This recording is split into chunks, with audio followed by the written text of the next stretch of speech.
Naghahanda na ang mga Pangasinense sa posibleng epekto ng Bagyong Luis. Pinagbabawalan na munang maligo sa mga ilog ang mga residente lalo pat may isang batang nalunod sa isang ilog doon sa gitna ng masamang panahon. Makibalita tayo live kay Alfie Tulaga ng GMA Dagupan. Alfie? Maki, ngayon nakapasok na nga sa Philippine Area of Responsibility ang Bagyong Luis. Naghahanda na rin ang lalawigan ng Pangasinan para sa posibleng epekto nito, kagaya na lamang ng pagbaha. At kasama nga sa ginagawa nilang paghahanda ay yung pagpapaikting ng otoridad sa paalala sa publiko na iwasan munang maligo sa ilog at sa dagat at maging yung pangingisda para makaiwas sa disgrasya. Narito ang report.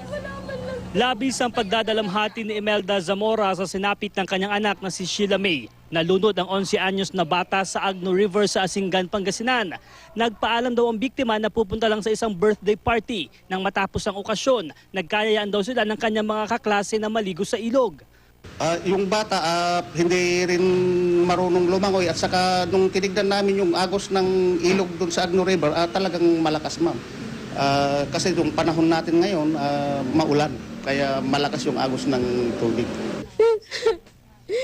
Tapos nung hinahanap namin sila, sabi nila nandyan na yung pamangkin ko, sabi nandyan na yung patay na daw yung anak mo, hindi niya tignan doon, sabi gano'n. Kaya nagkakatay ng manok yung papa niya, pinuntahan namin doon, hindi na namin makita, wala na yung mga bata, first time ko makarating doon.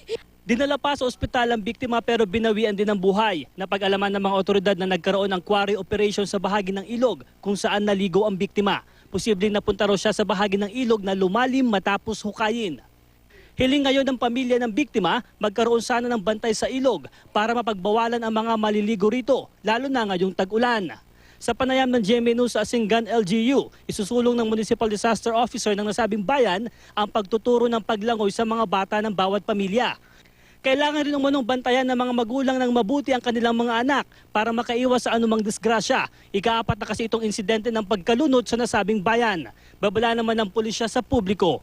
Paalala natin sa mga kabataan ngayon, lalong-lalo na yung aatin sila ng mga birthday party, iwasan nila yung pumunta sa maligo sa ilog, lalo na maulan ngayon.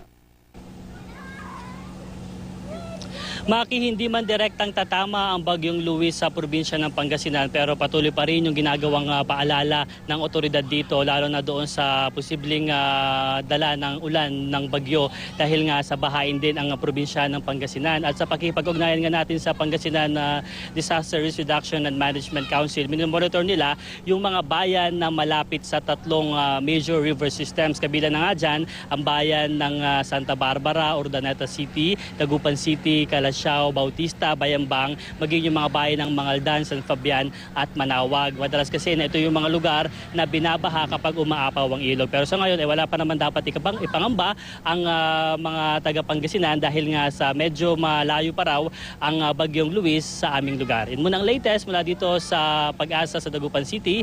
Alfie Tulaga, Nagbabalita Pilipinas.